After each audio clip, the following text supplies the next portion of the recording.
Yes. Welcome. This is Impact Masters Media, and today we're blessed to have one of the greatest designers in the house, talking more about his adventure in everything that he does and to understand how it works in this gig economy. It's your host, Michael Kimathi, if you want MK. John Mwendwa, how are you today? I'm very good. I'm very nice. I'm feeling great. Thank you for making time. Yeah, how are you? I'm cool. Oh, nice. Yeah. So, last time we were here, we talked more about, who you are, your journey, and how far you've come. Yeah. And it was kind of interesting to see how you transformed from an employee to building your own company. Yeah. Today we want to venture more into your own company, how you bootstrapped to where you are right now. Sure. So your company is known as Tiscos. Right? Yeah, Tiscos Kenya. Tiscos Kenya. Yeah. And you've done amazing stuff. Think about it. Thank you. So I've seen some of your work and you try to be as original as possible. Yeah. So is that journey like? So it's a journey of ups and downs, literally. I mean, that sounds like a cliche, but it's the reality. Yeah. I think for someone who's doing their own business, ideally, the reality is that it's not always really nice. Yeah. I mean, there are bad days, then there are great days. Yeah. And all that counts at the end of the day. And I think the reality is that I set out to do something and I have to see it through. So it's one step at a time, building one brick at a time, layering each. Yeah. So one brick at a time. Yeah. That means that sometimes you get gig, sometimes you don't. Well, that was before. I will actually just go ahead and say right now, it's gigs. More gigs and gigs. But before, dry spell, 3 months. Yeah. And then one week breakthrough, 1 month. So you ate a lot of noodles. I ate a lot of noodles. And let me ask you something, Mwendwa. I want to know how you got to this point where you're overwhelmed by work. That there's so much work coming in. There's so many gigs coming in. Yeah. And right now you're like, there's too much work than the time you have. How did I get here? So it's interesting that I've been in the same stage ideally twice. Yeah. First, the idea is that I used to be very busy, very occupied at any time. Yeah. And I also hardly used to get good sleep. So what was happening at the end of the day is that I would probably just be engaged doing a lot of shitty work. Yeah. I'm sorry, by shitty work I mean less paying work. Yeah. Clients that are stressful. Those are the people that were keeping me up late at night. Yes. At some point I was wondering why do I end up being broke if I'm this busy every time? And then it made no sense. So I had to reach out some people. After learning from a good friend that I interacted with, Mukasa. You know Mukasa? Yeah, I know Mukasa Angela. Yeah. We need to bring that dude here. Yeah, he's a very good guy. You should actually have a chat with him. He has a lot to say at any given time. Always, yeah. Yes. Yeah. So we were just having a casual chat, and then he was like, I was like, so I'm very busy. I can't even do any other thing. Yes. So he was like, here's what you should do: raise your prices, and then that will cut out people by default. Yes.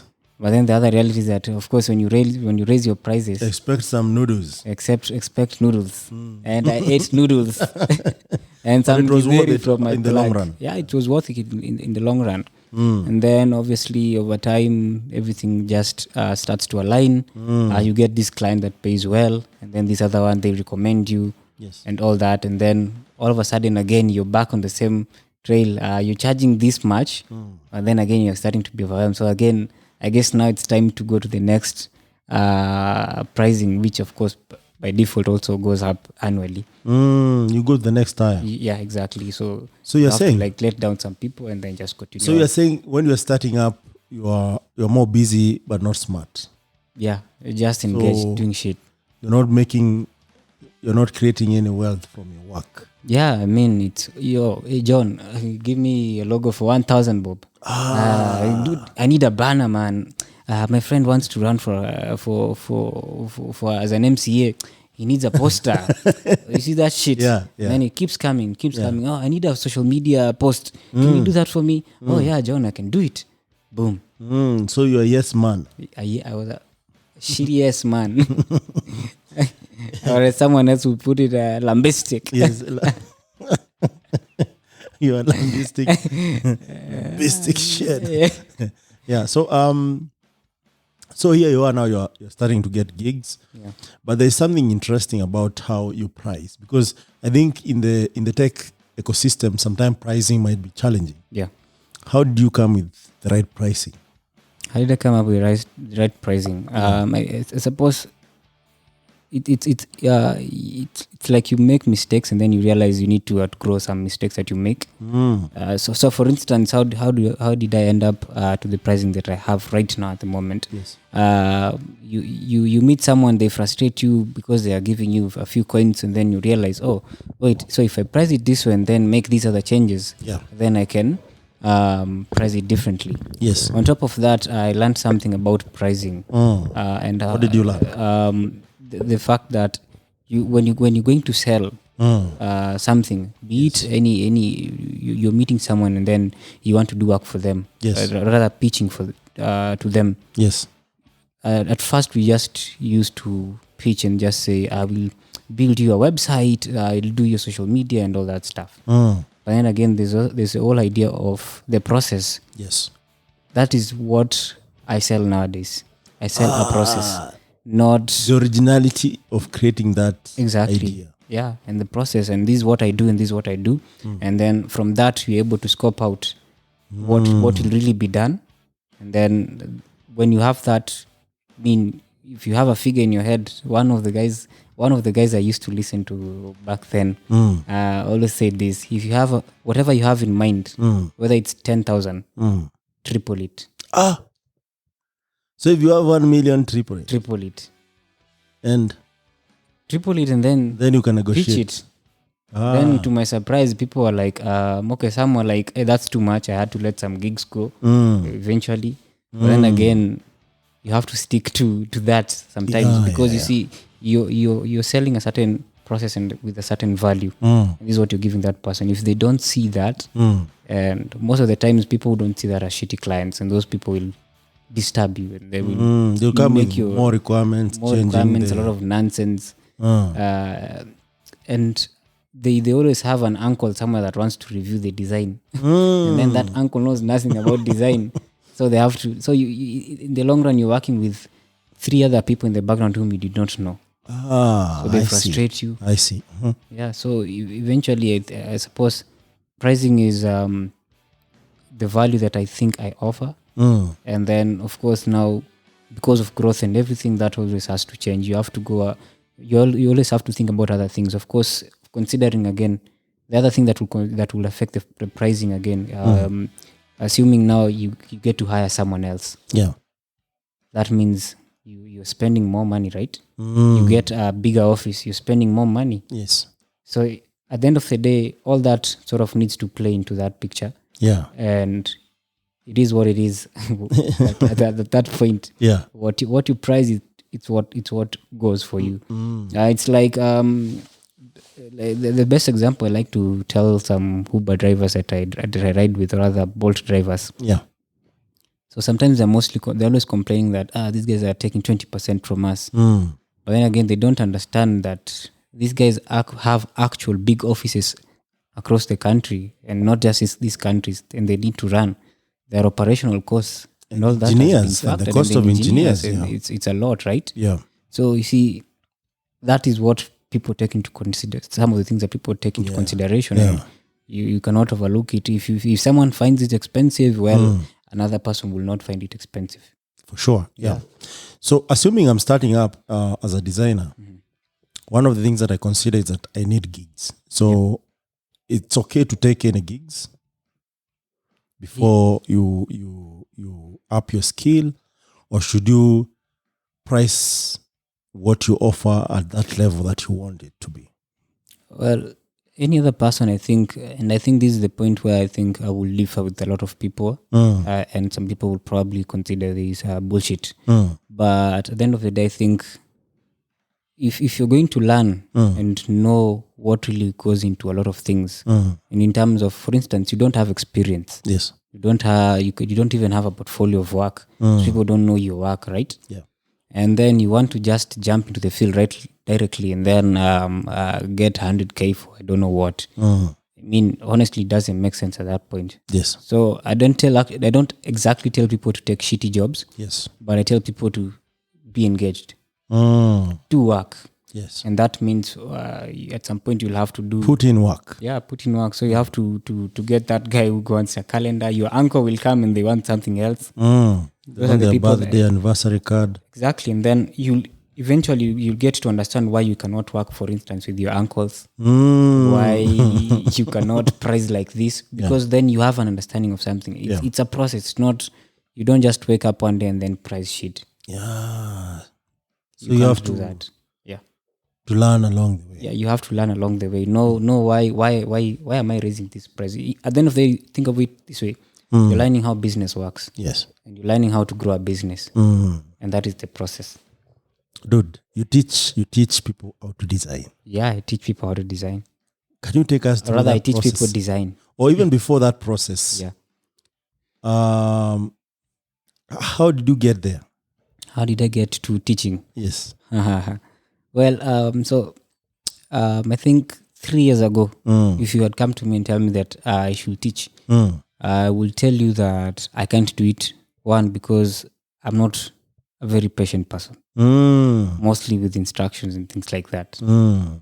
And so then I have this guy that I talk to. I like to think of him as someone who sort of like I don't like the word mentor, sort of, but we talk once in a while. He runs his own big business. He's actually one of the people I work for, or rather consult with. Yes. And so he actually challenged me at some point, and he told me, I think, John, you're good at what you do. So it's time for you to teach someone else. And I want you to start with my staff. Because I'm having trouble finding people who can actually do good work, good design work. So I was like... so he has a consulting firm for designers? Or? No, he runs he runs a company, and basically they do softwares as services. They have products. So it's a dev shop. It's a dev shop, exactly. And they do a lot of other things for water development. It's actually exactly that. So mostly I was the one that was doing the design work over time. So they were getting other people who are going to do the same, but again, just getting someone to do a design and then finding someone that will translate that, even just for front end alone, not with JavaScript or anything, anything like that. It was hard for him to get such people. So he used to tell me I should try it now and then just start teaching people, because over time there's the idea that you cannot just die with the knowledge you have. Yes. There comes a time that you need to start transferring so that you can start thinking about the next steps. Yeah. So I was like, maybe I'll give it a shot. And then fast forward, get called, and he actually taught me, the guy that called me. Oh, he was also an instructor in the school that you went to? Yeah. Okay. So he calls me and then he tells me, hi, John. So we actually had a previous interaction with the same guy. He wanted me to onboard, but he wanted me to board an 8 to 5 kind of permanent and pensionable. Yeah. So I was like, no, I cannot give you my full day. That to me never works. I was like, okay, that didn't work. Then he called me again, and then he told me, so you can come in, you can now take your half day, and you can start teaching. And then I think he always wanted me to teach. That is actually one of the things he told me. I always wanted you to come here and teach. So the other part was like an interview or some sort of, to see how that goes. Yeah, I actually did an interview. So I came in and then I decided to settle in Yes. and do the work. So Yeah. that's how I got into teaching. Oh. And then, of course, the first class, the second class, and then you realize, oh, it takes It's something something. that I can do. Yeah. And then I think at the end of the day, you interact with someone and then you realize you've been living in a different world Mm. completely. Like how What do you, you mean? so right now, for instance, Yes. if I were to teach you design right now, Yeah. my main point of where that is related to what I was saying when I said that I am impatient, Mm. is that it's hard to actually just tolerate someone who does not understand something. Because you already know it. Yeah, you and already you, know it. you For feel like, me, why are you not getting these simple concepts? exactly. Like I've told you, click this. This is a browser. Open it, and then you in the class in that same class you'll meet a student. You'll have to tell them this is a browser like 10 times. Are they opening a document, a PDF, when you tell them open No, you tell them just open a browser. but they don't know what a They browser can't is. find it, and you've literally actually put it and then added it on the desktop. Like just tap on this button. But every time you mention browser, everything disappears. So maybe you mention Mozilla or Chrome or Yeah. No, that's- no. Mm. Just tell them open a browser. Chrome is a browser, Firefox is a browser. But mostly it's Chrome that's we use by default because it's fast and all that. Mm. So you just tell them open that, Mm. and then there's nothing. So eventually you realize that you've been living in a different world. Mm. And that world is that you're impatient because you think everyone knows what you know. You live in your own world because you think everyone sort of grasps things Yes, directly. yes. But then again, it's not the reality. You meet someone that you have to tell something for 3 days without them understanding anything. Yes. So that I think it's sort of like how everything starts to make sense, and then you realize it requires a certain person Mm. other than this impatient John. Is it a more spiritual kind of interaction or I wouldn't mind say. I think it's a reality that it's a reality that you. I think it's more of personal understanding, or rather, an knowing yourself ideally. Like you're this kind of person, but for you to impact this life, there's something you need to do.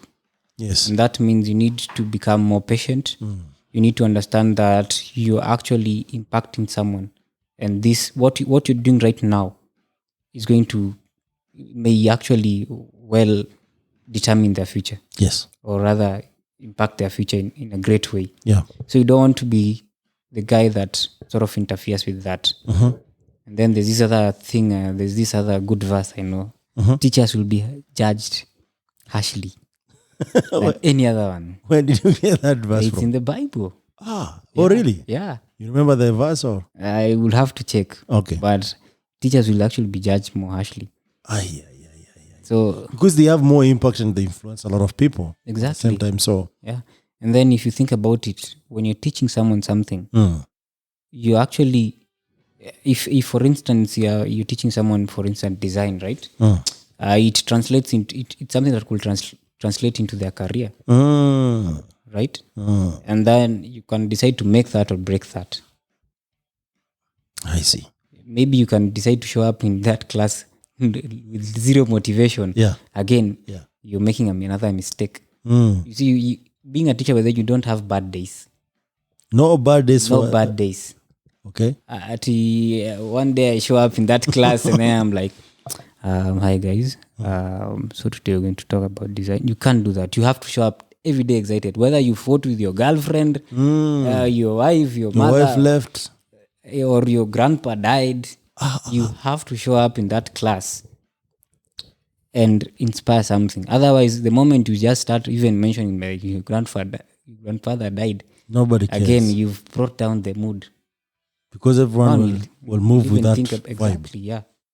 So you have to show up. So you're a saying, different person. okay, of course there are bad teachers and good teachers. So you're saying for you to be really a good teacher, Yeah. you have to vibrate positive energy always. Always. That's powerful, man. Because when you think about it, sometimes people lose signal because of just that. Because the person, the vibe is not connecting. Just you take it as a casual thing. It doesn't work. What? Anyways, so if you don't mind, did you have the curriculum? How did you start? Or you just taught what you know? Actually, when I joined, we were given a task. Me and my colleague, and my colleague teaches development, Software development. yeah, and my part is mostly on multidisciplinary design. So we were tasked with one thing first, to create a new curriculum. The one that existed was not that really. Yeah, it wasn't working. And this is interesting because you also went to school in the same place. Yeah.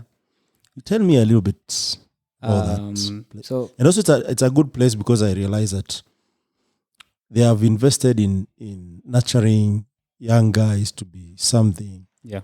And also find that creativity in them. So tell me more about this place. And don't feel shy to mention the place because at the end of the day. Yeah. So the institution is called Nairobi Trust. Yeah. And it's not that what was there was shitty. But then there comes a time, for instance, I went through the same. Yeah. But actually the curriculum changed over time because what I learned as well is not actually what I also practice right now mostly. Like fundamentally, it's not. Because for instance, right now we have UI, UX design. Back then it was just web design.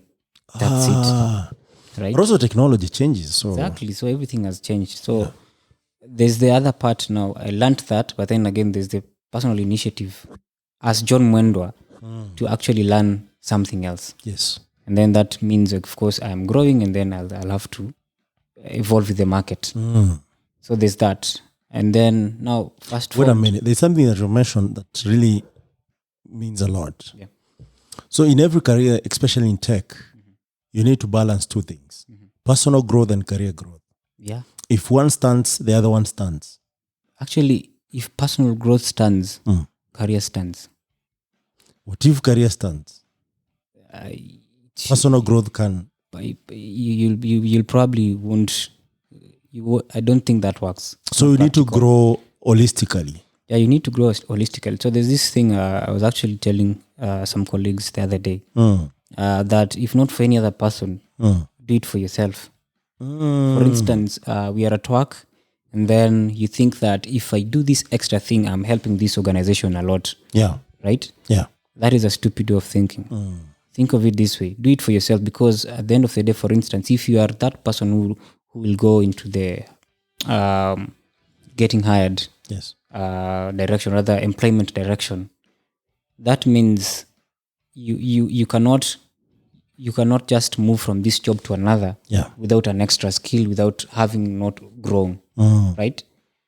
I mean, you probably go and again they get the same salary if you did not grow. But if you grow, that means of course we can vouch more on you, right? We can say you can do this, and then it is also evident at that point. Yes. Because for instance, I come in right now here today, I'm just a designer, and then if I'll have a leave as a developer as well, that person has grown. So you have to do it more for yourself, not for the company or for the organization or for anyone. Yeah, but then the catch is at the end of it, if you're smart, you'll realize one thing: you actually did it for them. But it's a win-win situation anyway. Exactly. Now that's the point. Now it's the win is yours. So for you, because if you leave to another company, of course they'll have lost an investment. Exactly. If you think about it. Yeah. And so many guys don't know this. Yeah. I mean, so that's especially 8 to 5 guys. Yeah. I mean, someone shows up at an office and then 5 clocks and it's out. And I think Life stops life until stops. the next day, 8 a.m. Yeah, it's a routine, and I think that's why someone noted a while back that we are Kenyan. The Kenyan habit 5 sharp, you cannot actually get a matatu Because because everyone is everyone has heading home. left. And morning at 7 Yeah, or 7:30, exactly. about. Even the traffic is really bad. Yeah, when that means technically you could actually have just stayed back, use that time that you've probably spent having to sit on that stage. For 2 hours. for 2 Remember, hours. sometime I used to spend 2 hours going home, 2 hours, 4 hours of my life. Exactly. What's that? I will talk about that one day. Yeah. So you see, Yeah. it has to be. You have to get yourself to that point Mm. where you unplug rather from a lot of foolish things that we do. Mm. Their habits, of course, most people don't know about them. Yes. And that's because, again, most people don't ever actually sit down alone and And just take stock. Yeah, I mean, just even sit down and just ask yourself, what am I not doing right? What could I do more? And then you get at home. Oh, there's this series, man. I haven't finished. Netflix, bwana, kwanza have annoyed me. There's no season 2. Let me find something else. Honestly, it's your life if you want to live it that way. But It's not really like you're stabbing yourself on the toe. Yeah. Yeah. It's not bad to watch, movies or series, but you need to balance in a way that you're doing more to your personal growth than you're doing, because also when you're watching series, you are growing someone else somewhere, Exactly. right? Yeah. So it's a win-win. So you either grow yourself or you grow someone else. Yeah. Yeah, that's great. So you're here. You wanted to join Nairobit, or how did you join Nairobit? How did I join aerobics? I think this is a part where I say opportunities exist out here. And my sister actually just showed up one day. So we are the guys who never actually got the good marks to take us to the next level, university. You are judged by the same exam Yeah. with everyone else. Yeah, we were the Despite fish the that was learning how to disparities. climb a tree. Say that again. We were the fish that was being taught how to climb a tree. And it wasn't working. And we were competing with monkeys. So that can't work. Yes. So either way, so the opportunity happened to be discovered by my sister, who of course told my brother. My brother joined, and then later, Your older brother? 1 year, my older brother. 1 year later, same shit. No good marks. Get into the pipeline. But then again, I remember still at that. You mean point, even your sister went through the Nairobit? No, just my brother. Okay. Yeah. So that's my brother and my sister. But before I actually joined, I was actually fresh from high school. But I had taken it around probably 6 months doing shit. So that means no, not in Nairobi. Just around. Just around. Do you know those guys that walk in the Nigerian bags and sell cups, thermos, the flasks? What do you mean? Yeah, I did that. And then You're a hawker or what? Yeah. In this town or In this town. back in the village? Yeah, in this town. You used to sell. You used to sell flasks. Yeah, I used to sell flasks. How? Like how did that go? So you see, so Was it successful? after high school, Well, it's not funny. we decided to look at. So one thing I was certain about is that I didn't want to be idle and stay around, rather hang out around with guys from Kibera. You used to live in Kibera. Yeah, I was born there.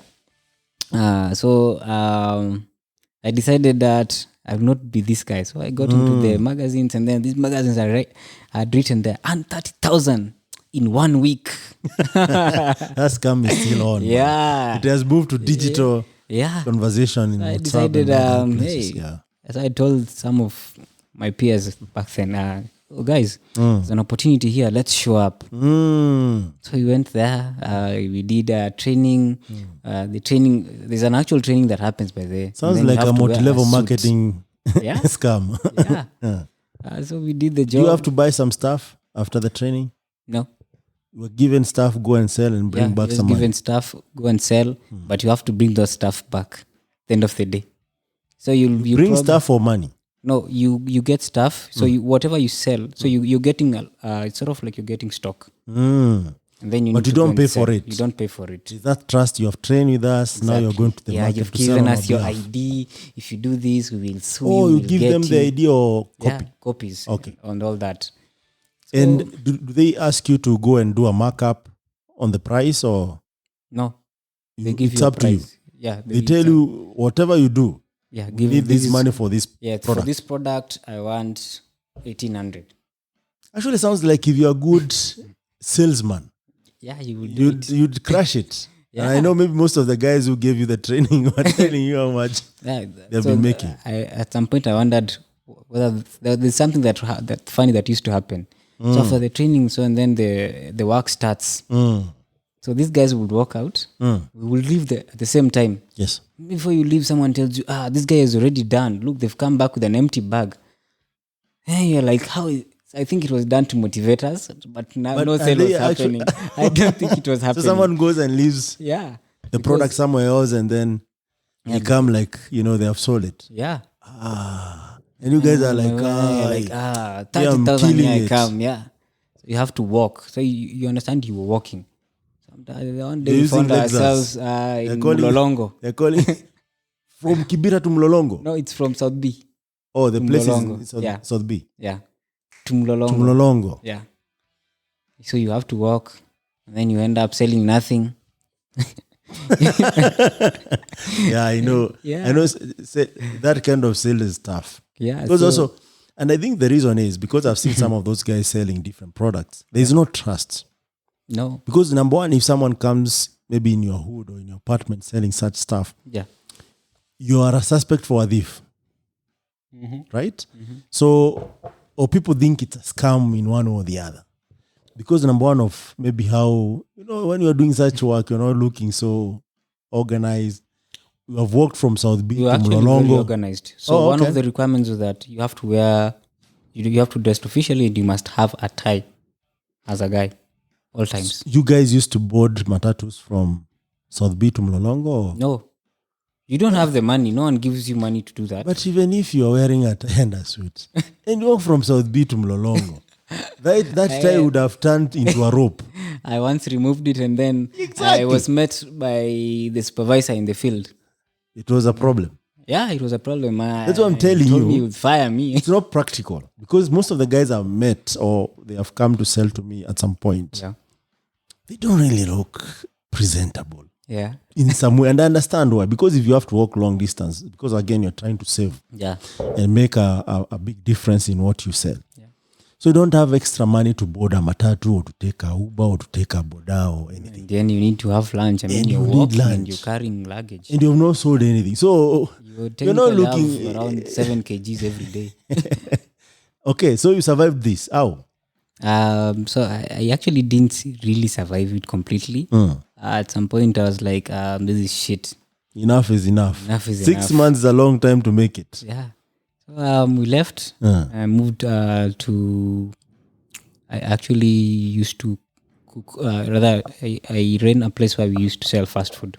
So I was the one that was preparing the chips, the samosas, and the... Dude, and you can cook, by the way. We'll talk about that. Yeah. That's why you learned how to cook 101. Exactly. And then I also learned baking and decorating cakes. So that was the kind of person I was ideally. So I used to do all these things. And then after that, I left. It sounds like a because the opportunity was ready. In Kibra. Actually, the Chipo Mutu, I did that at the Kenya prisons. That was a family business or your business? No, it's not my business. It wasn't even a family business. You got hired? Yeah, I got hired to do it. No training, learn on the job. Learn on the job. How did that go? And by the way, how did you get that gig? Because, someone might be looking. It's for a family friend. A reference. Yeah. And then they knew, so this thing my mom used to talk about, hi, this guy can cook. Allah. Yeah. So it's a blessing also from your mom. Yeah. So, and then she talked to her, and then I was like, go there and you'll get your 500 a day. Which is decent if you don't have so much responsibility. Yeah, so I was like, 500 a day, I'll do it. I don't want to be idle. To walking to Mlolongo using Lexus. 200 shillings, and then it's nothing. And then, remember again, if you don't sell, you'll have to walk home. You have to walk back home. Yeah. You have to show up the next day. And when, by the way, I'm curious, when did you realize, like, dude, at this point, I'm not selling anymore? At what time?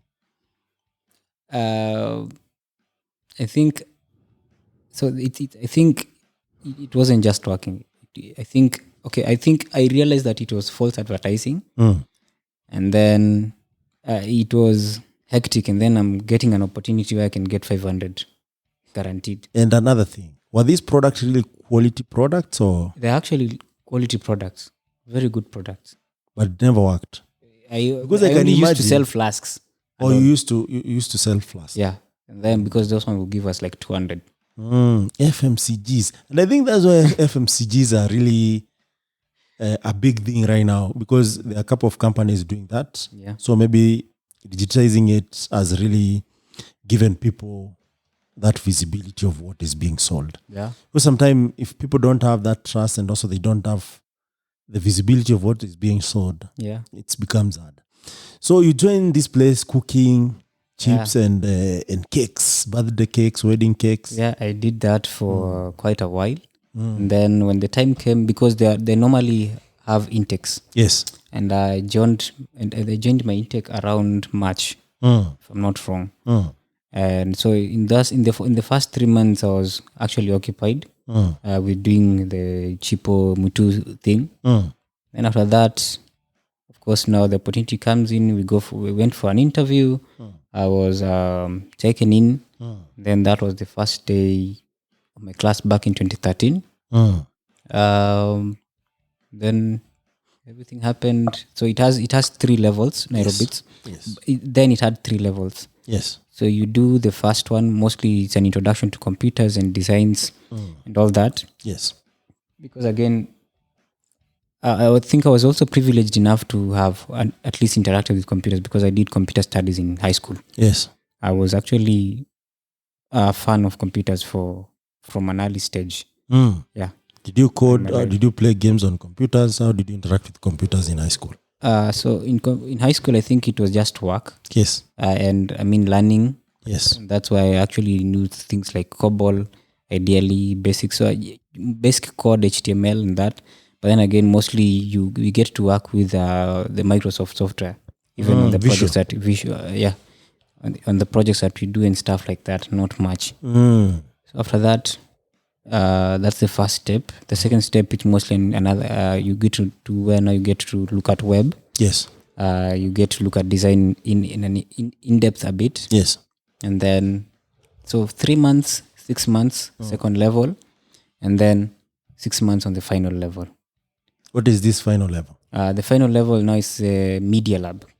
So what is that exactly? To someone who has no idea what it is. The media lab basically is where now we get to look at production. You get it sort of into the production level of work. So where at that point you actually know how to create websites quite well. You get to learn more about branding, other things. For instance, how to actually even apply to interviews, what to do, and all that. So all they're that preparing you for the market. Exactly, because after that you technically are going into the market. So that was technically the journey and all that. So it roughly took you 2 years, 1.5 years? 1.5 years. Yeah. And you learned with a couple of guys, right? Yeah, I learned with a couple of guys. How are they doing? When I answer this question, sometimes I'm very careful. Yeah, of course. And of course, some ditched the thing completely. Oh, yeah. Others pursued it. And then there are others, I don't know. The ones that ditched went into a different path. For some, it worked for them quite well. Others, I wouldn't say it worked for them quite well. Yes. I think at some point they got into this survival mode. Yes. Working for survival. That's what I call it.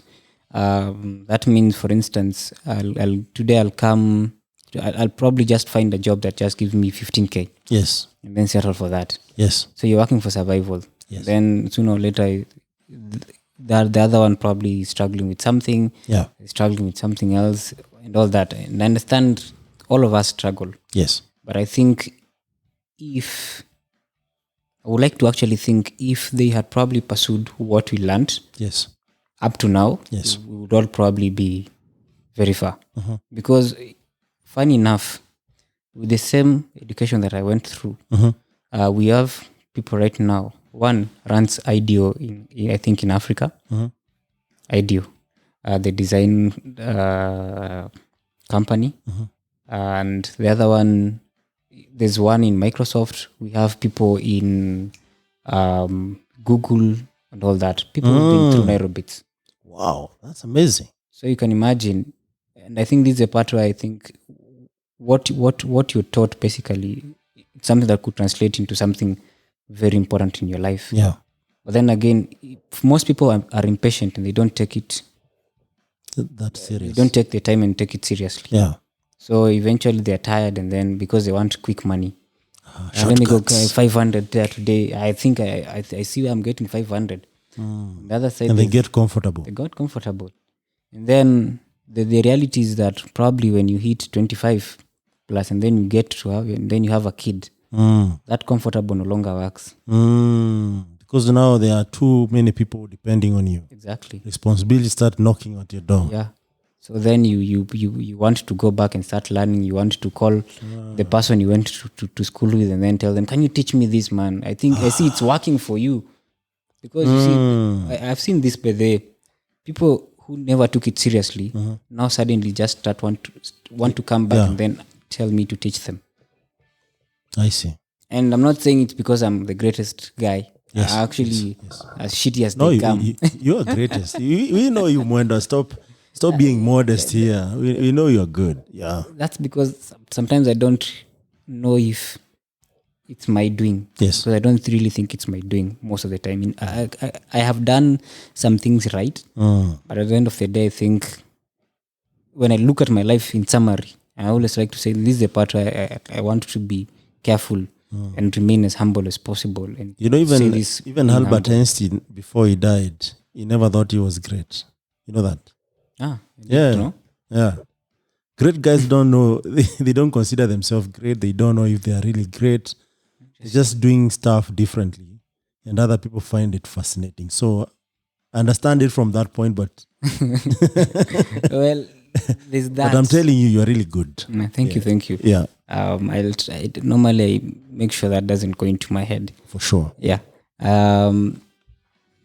But what I'm trying to say is that perhaps things would have been different for them if they had been patient with the process and taken the time. And eat a little bit of noodles. Eat noodles, sleep hungry. Take risk. You know, this is a funny one, and I was actually talking about it yesterday with a cab driver that was taking me home. Yes. So this guy, we were having a chat, and then there's a time by the I was very broke. So I decided I'll just stay in that house.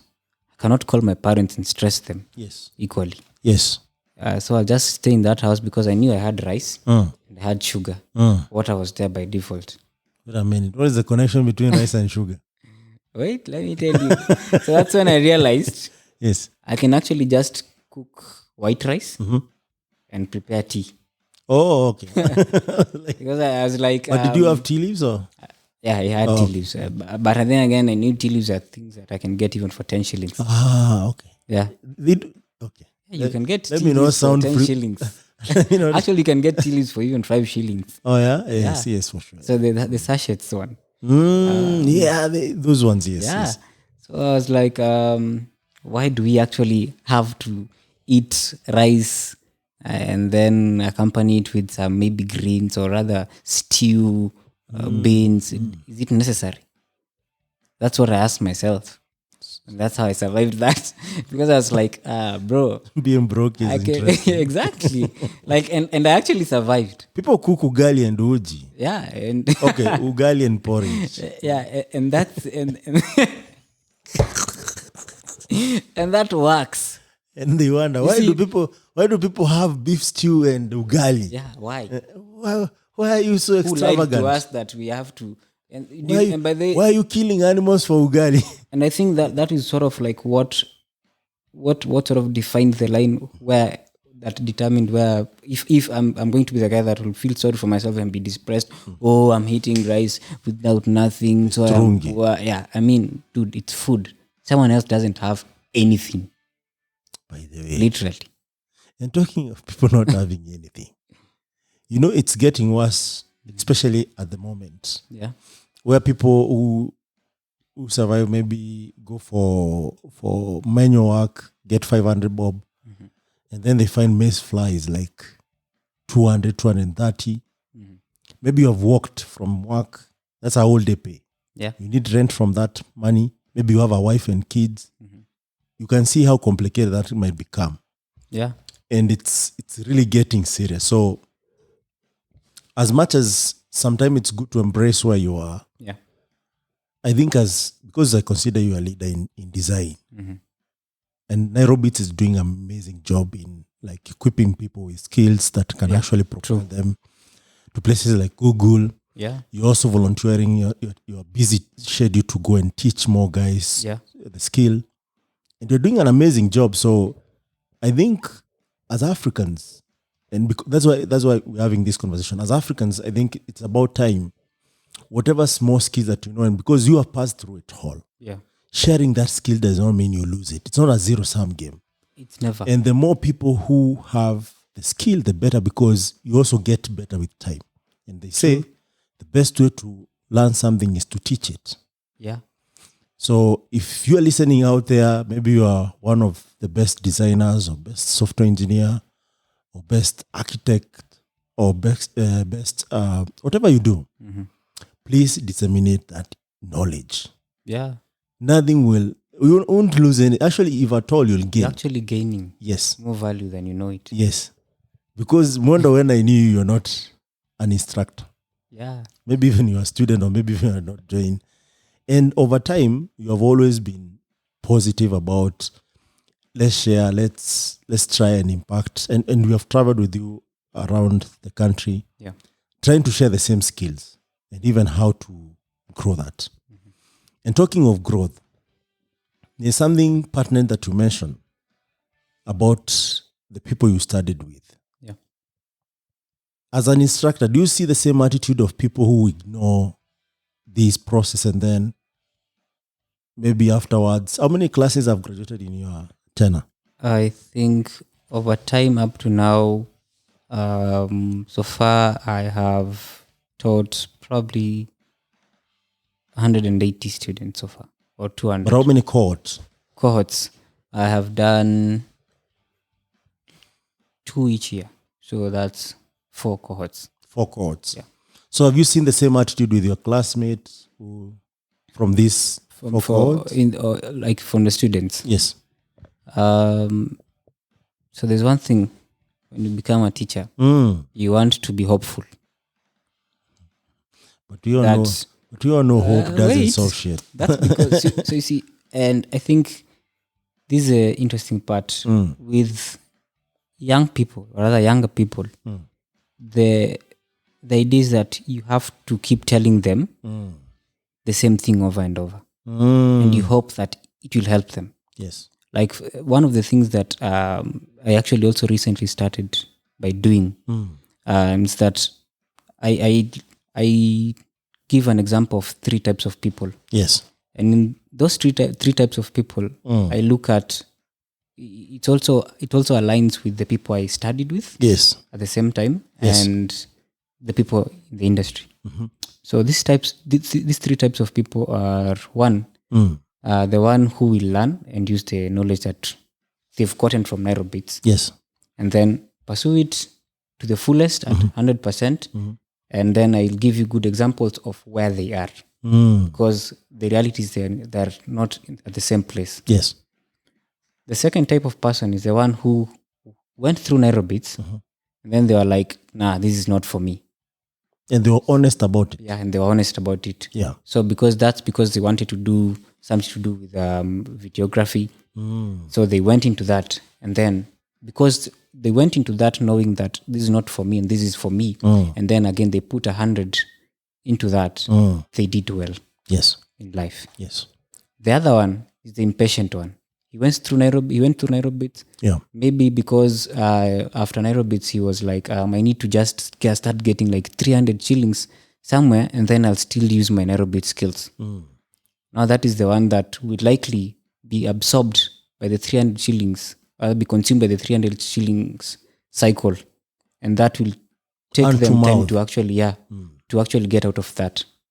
Because look at it this way: 300 shillings jobs, some are 500 shillings jobs. They actually consume you 9 to 5 or 8 to 5, right? I mean, And you really work hard all of for them. for that amount. Yeah. If you think about So most of those and then jobs. over time you're constantly tired. So if it's to grow Can't an even extra think. skill, if it's an extra skill, you won't grow it. Yes. So you become a survivor again. You go back to the same cycle. And time is not on your side. Yeah.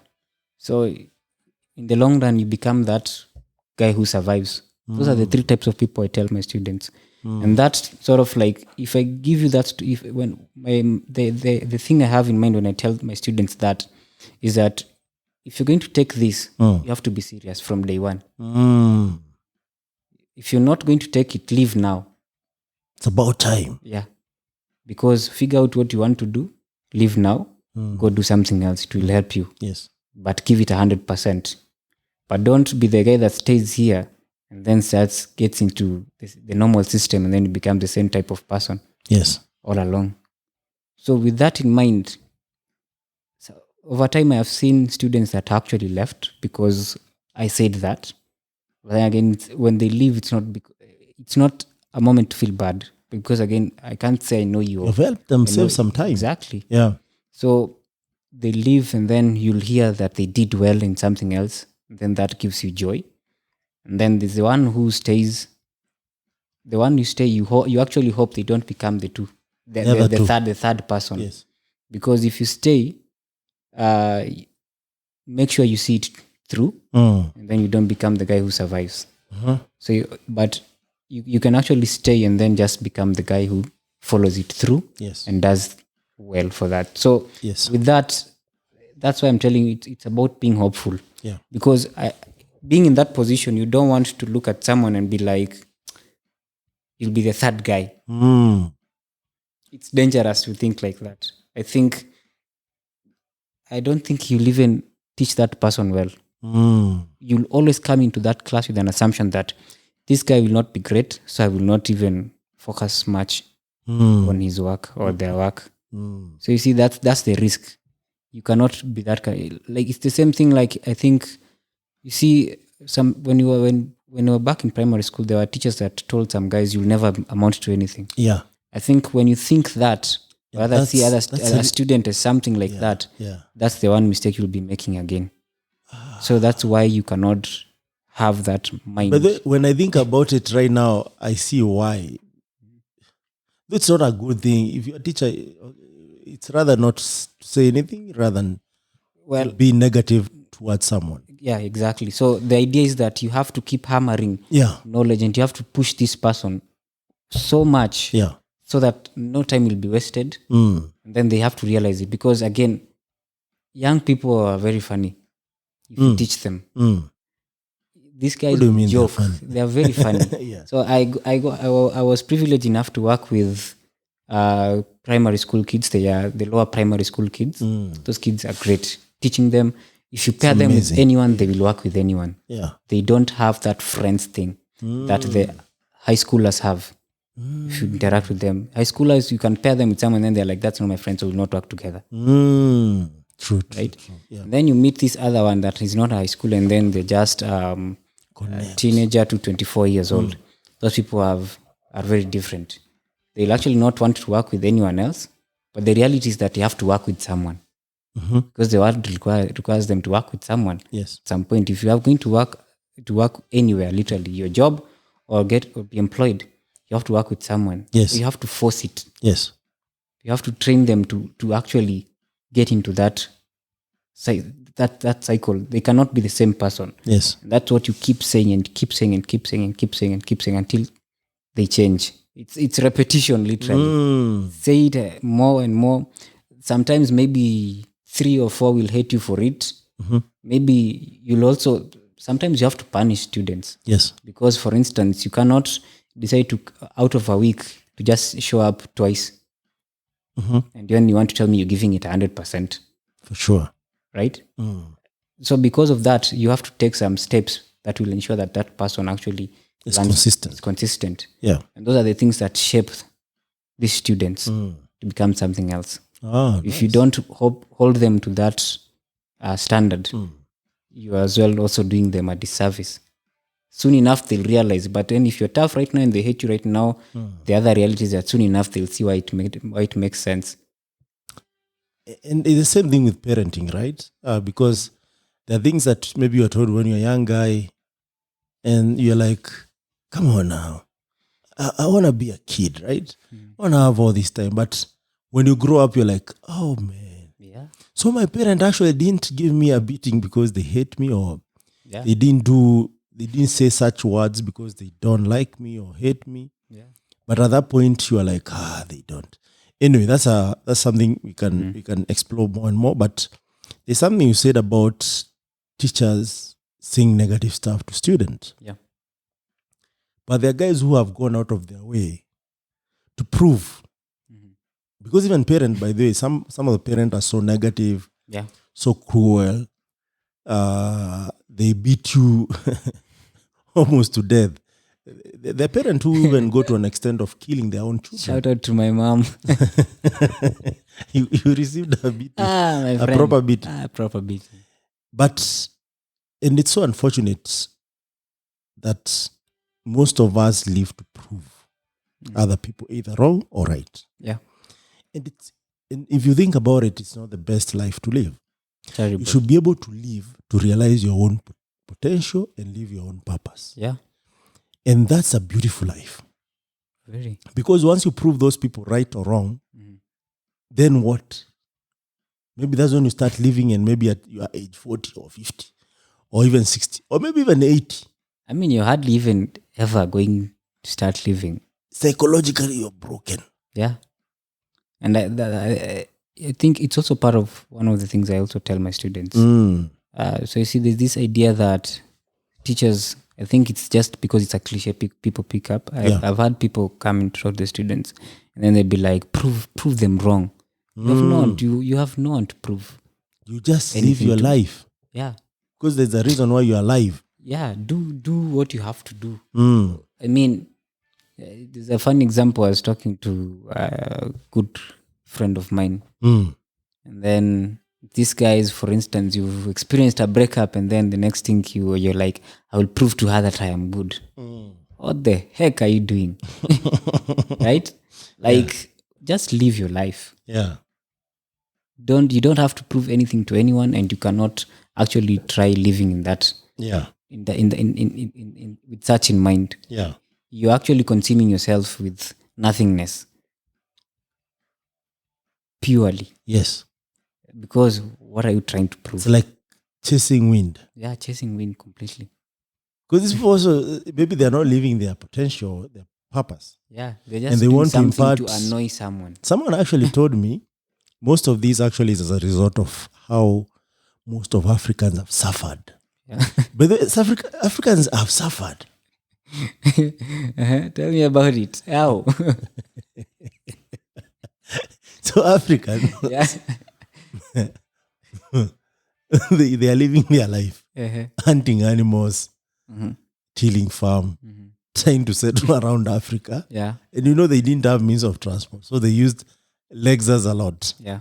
Which is a good thing, because right now I see a lot of people try to exercise using Lexus. Yeah. I'm like, life is a mystery, because when you think you advance and you have technology, you go back and exercise using the same way that you are loathing. Right?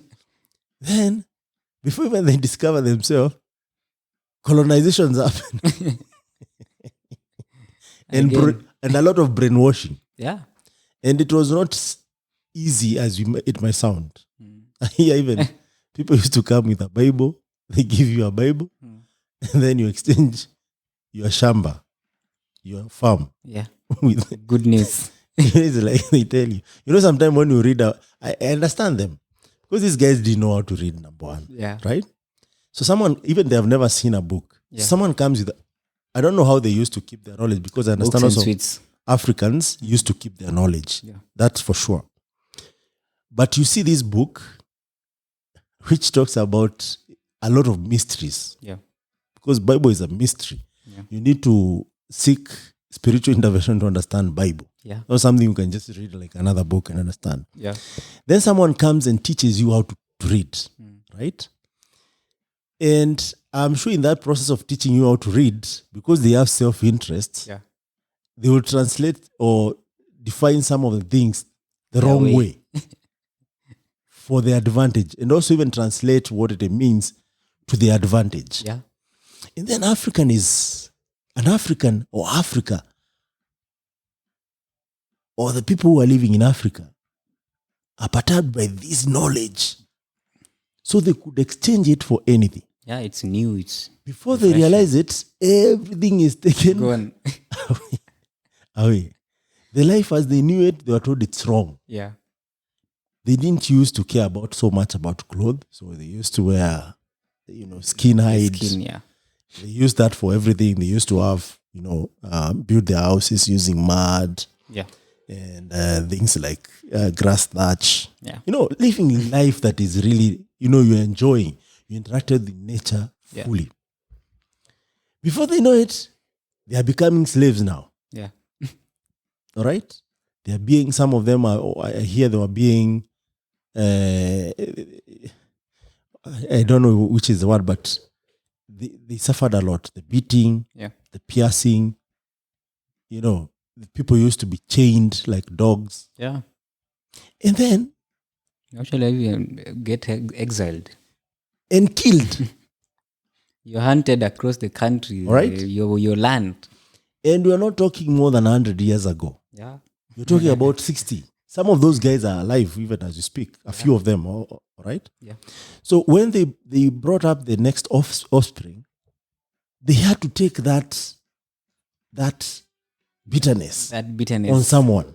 It's actually it becomes part of them. Exactly. So if you do something wrong, the only way they knew it, as they were brainwashed and transferred trauma, they put it on you. Yeah. The one who is given the trauma now, our parents, down the line, what do you think?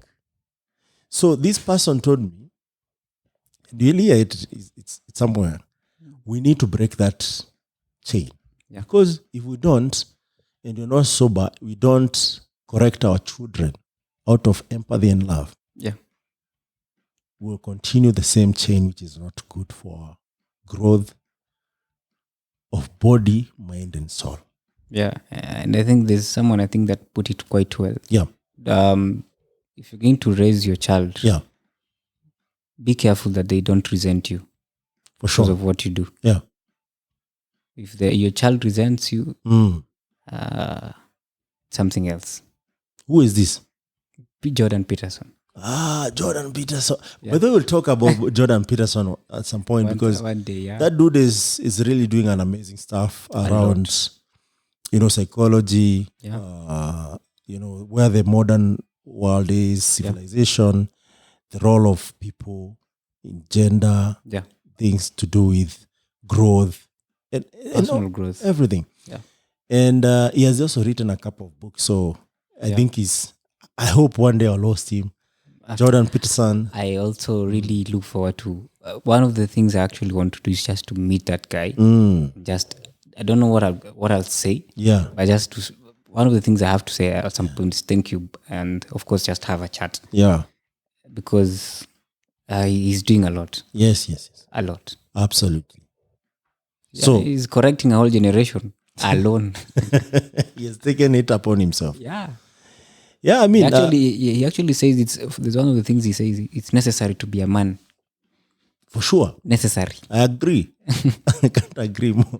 And I'll tell you why I agree some other time. Yeah. Because also I've realized not so many people are men. True. Besides the gender, so many people are not men. Yeah. And it's so sad because now the society depends a lot on you as a man. And sometimes if you're not a man, by the way, you can't afford to sometimes be a man, sometimes be something else. Yeah. You have to be a man, and that's it. Yes. So Either back. You digress. you digress. But it's necessary because it's Yeah. part of the growth. True. So you're in Nairobi. Mm-hmm. You have finished your course. Yeah. And now you're out here. Yeah. How do you transition? Is it the point where you went and got employment, then started T-Scores, or you also spend another 6 months selling flasks? Now, after that, for me, because I already knew what I was doing, for me, it's out of school, employment. After employment, start a business. Do the business for right now. I think it's around 8 to 9 years. I'm not so sure, 7 years. Have you met your best client yet? Yes. If I say no, but I think over time I've worked with terrible clients. But My right next now, question was like, have you met your worst client I yet? have met my worst clients. Yes. That I have. You want to share that experience? I'll do that, but before I do that, I have to pay homage to the good ones. And to the good ones, I work right now with some of the best clients. And this, for me, the best clients in a way sort of allow you to create. They're not there to supervise your creation. Of course, you have to meet. By that, I don't mean that you sort of like just do things out there and then just dispose them to them. But they give you room to do what you do. Yes. They trust you. Yes. And you get to deliver and they're happy. Yes. And those are the best clients. Yes. When it comes to paying, the best clients equally. Shitty ones, I've had my good share of shitty clients. I've worked with people who to date have never paid a single cent. Those are the worst It's ones. called gig economy, bro. Yeah. Yeah. So I think every time I remember my shitty client, I don't know if I can mention the name, but Feel free. it's let me actually put it this way. It was one from the biggest radios in Kenya. Yeah. The biggest I have radios some in idea Kenya. around that. Yeah. So I worked with the guy there. They were developing a completely different product. Yeah. I had done a lot of work. And this guy one day actually walked into his office. So he used to actually just issue threats. And I don't know. There's something about me. I don't just take threats. Not like they don't even register as threats. So one day he's sitting in his office and then he's like, I'll shoot you guys if you don't deliver. He actually carries a gun. So he's like, I'll shoot you. So do this. What do you think? Come, look at this work. Like he was just terrible. On top of being terrible, he was not paying. Did he have a tough childhood? He must have one. I think that every time I remember the worst one, I think that for me is the worst one. The others, of course, it's just it gets to a point and then you realize it's not working because you want something that it's sort of like in a way you're exploiting my ability to deliver. You're taking advantage. Yeah, you're taking advantage of that. Yeah. So those ones, again, you just get to ditch them and then life goes on. And how long did it take you to realize this is not working? Actually, I got wrecked the whole way. Through the whole time, I knew very well this guy was shitty. It's not working. But I was still working. You wanted to see if opium in a bad relationship. Yeah. And hoping sometime maybe this will might work. Yeah. Or rather, maybe I'll just deliver and then this will stop. That happened that way. The others, you get to a point and then it's those moments where you probably showering or just asking yourself, okay, what's going on? Because actually those moments are very important. Yes. Mostly in the shower. I mean, in the shower, that's someone told me, or rather said, the best before anyone is fired, the person who's coming to fire you made that decision in the shower. So it's not something they are contemplating when they are meeting you. No. they already made it in the shower. And That's maybe not because in that the shower it's like you're being rained on, everything's like, but then if you think about it, it actually makes sense. Yeah. But then again, you can actually ask yourself what happens when you're showering, what you're thinking and all that. It's like everything just becomes sort of balanced, and then you're thinking.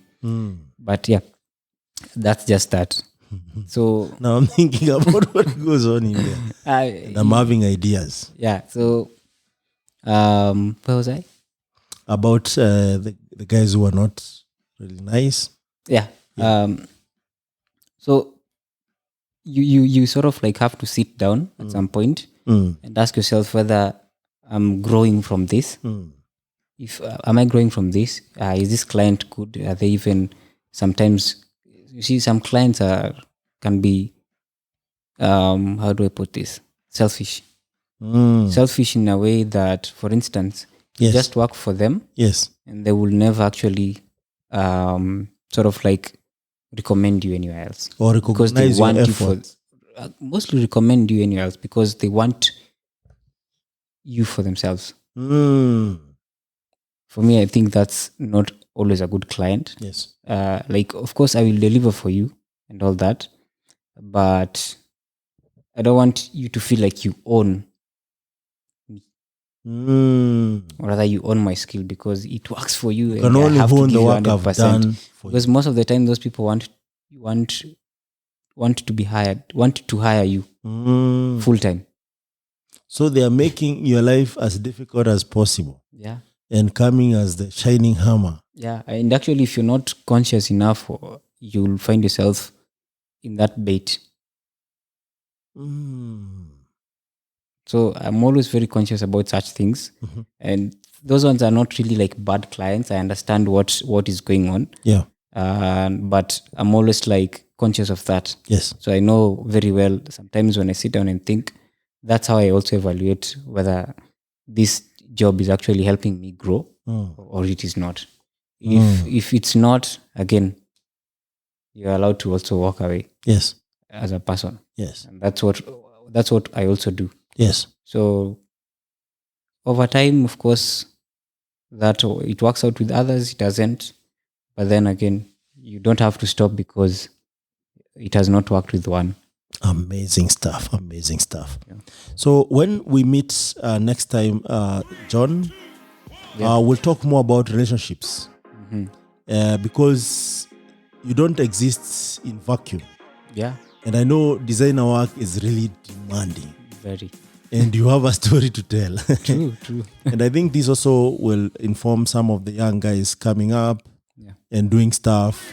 So at the end of the day, it's about, can you balance both? Can you not let one go? Yeah. And for the sake of the other. So thank you so much for today. Cheers. And it was good really hosting you and having this conversation the way it is. Yeah. It's all about growing tech ecosystem. And it's been real.